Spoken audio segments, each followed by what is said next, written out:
Melalui napas, pikiran kita menjadi lebih tenang, perasaan kita menjadi lebih damai, tubuh kita menjadi lebih sehat, hubungan kita dengan keluarga, dengan tetangga, dengan seluruh jagat raya ini menjadi harmonis. Semoga kesadaran kita, kecerdasan kita, intuisi dan insting kita semakin bertumbuh.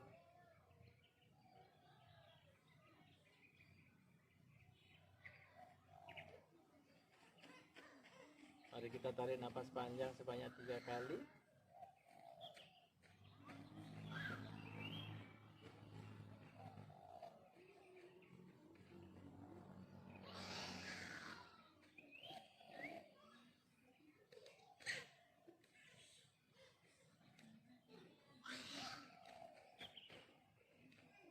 Oke. Baik, selamat sore semuanya. Ya, sore ini kita mau review sedikit dari yang kita sudah pernah pelajari. Apa yang kita sudah pelajari selama ini? Yang pertama tentang napas. Napas adalah hubungan kita, hubungan mikrokosmos ini, hubungan tubuh ini, hubungan pikiran dan perasaan ini dengan jagat raya, dengan makrokosmos. Artinya apa? Ketika napas kita baik, kita akan memiliki rasa percaya diri. Artinya kalau kita tidak memiliki rasa percaya diri, napas kita kurang baik. Entah kita kemana atau ketemu sama siapa, jika kita kehilangan rasa percaya diri atau ada rasa takut, rasa khawatir, maka hubungan kita dengan makrokosmos ini terganggu, yang artinya napas kita juga terganggu.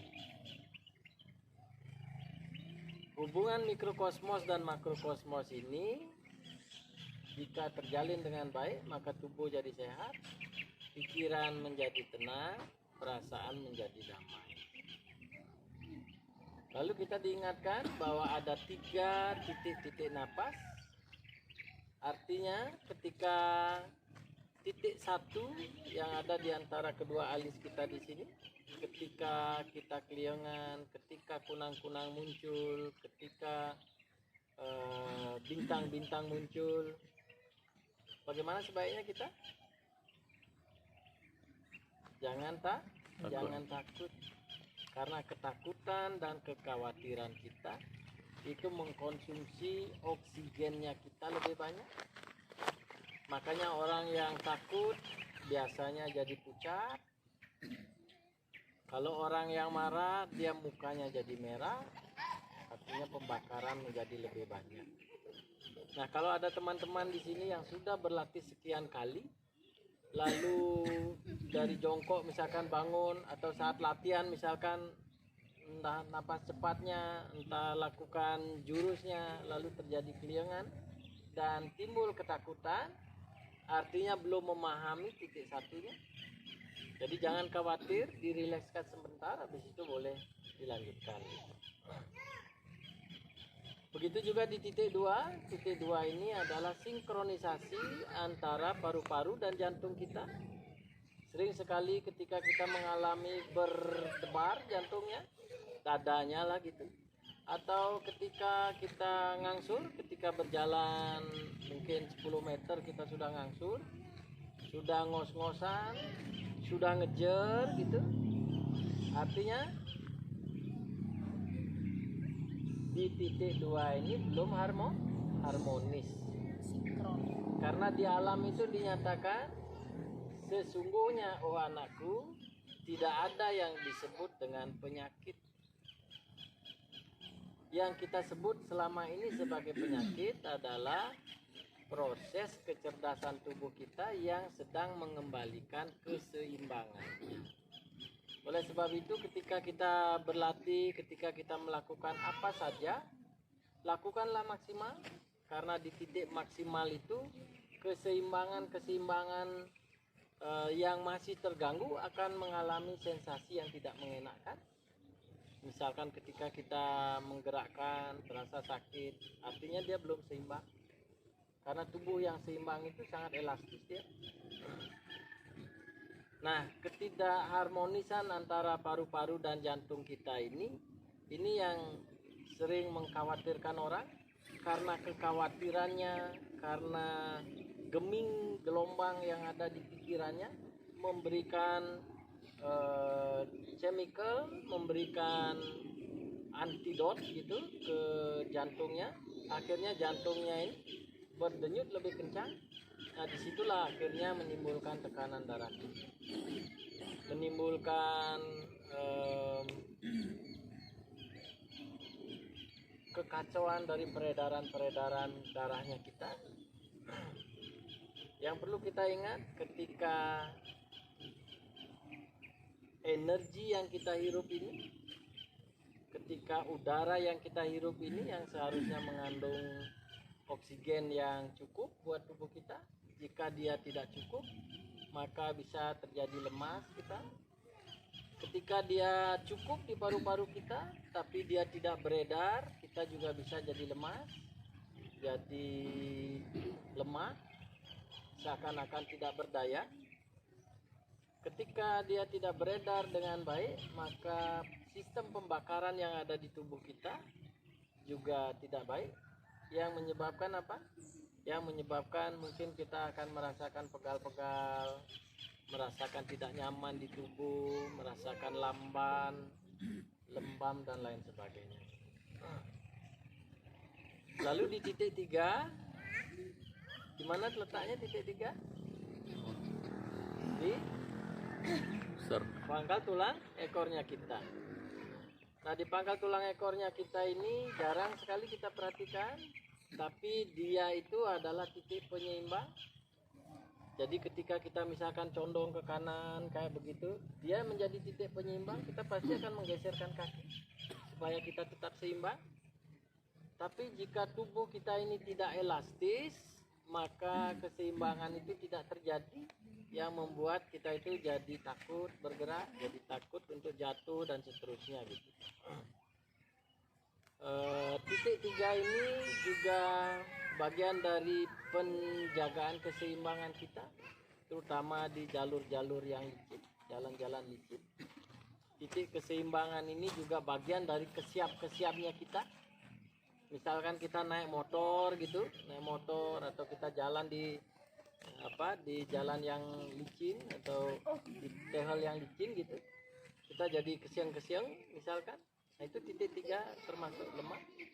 Ketika kita beraktivitas, misalkan kita mau marut kelapa, tangan kita yang kita parut, kita buka pintu tapi kita sendiri yang maglerin pintu, dan masih hal-hal lain yang tanpa kita sadari gitu. Nah, di titik 3 ini bukan berkenaan dengan oksigen ya, tapi hubungan kita dengan akarnya kita, hubungan kita dengan ibu pertiwi ini, dia bisa disikapi dengan napas dalam, lalu bisa dengan jongkok bangun. Kita membuat hubungan yang lebih elastis dengan ibu bumi ini. Kita bisa lakukan juga ketika jurus sujud. Ketika kita sujud, kita lepaskan yang kurang bagus gitu. Nah, itu titik-titik napas. Jadi konsep napas, hubungan kita dengan makrokosmos.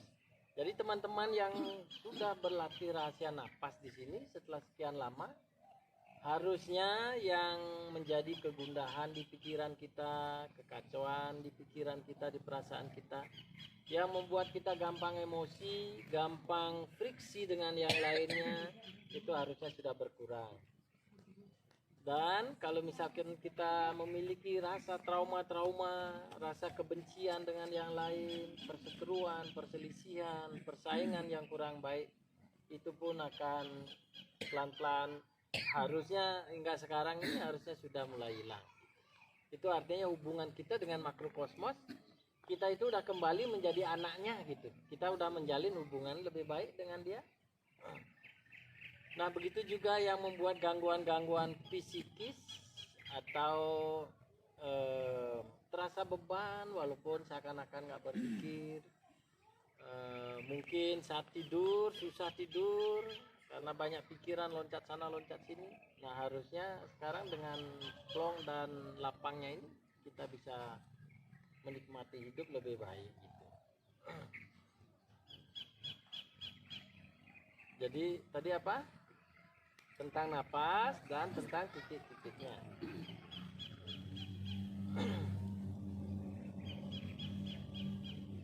Lalu kita juga diajarkan mekanisme napas. Ada berapa mekanisme napas? 5. Ada 5 mekanisme napas. Jika ada teman-teman yang saat ini masih menderita keluhan di lambung, apa yang masalah di situ? Sistem tarik napasnya. Jadi tarik napasnya kurang bagus. Masih ada yang punya keluhan? Sudah tidak ada lagi kan? Apa malu mengaku?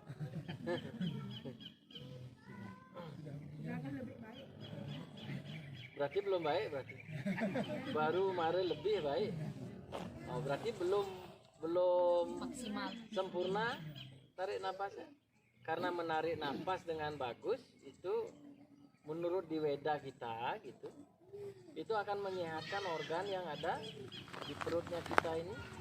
Apa saja organnya di sini? Ada lambung, ada usus 12 jari, ada usus halus, ada usus besar, ada usus buntu, ada jalur dubur ke arah dubur, ada kandung kemih, ada jalur kencing, ada rahim, ada ginjal, dan yang lain-lain yang ada di sini termasuk kelenjar-kelenjar, pankreas dan lain-lain. Jadi kalau ada yang tidak seimbang berkenaan dengan itu, misalkan sembelit, miom, lalu kandung kemih,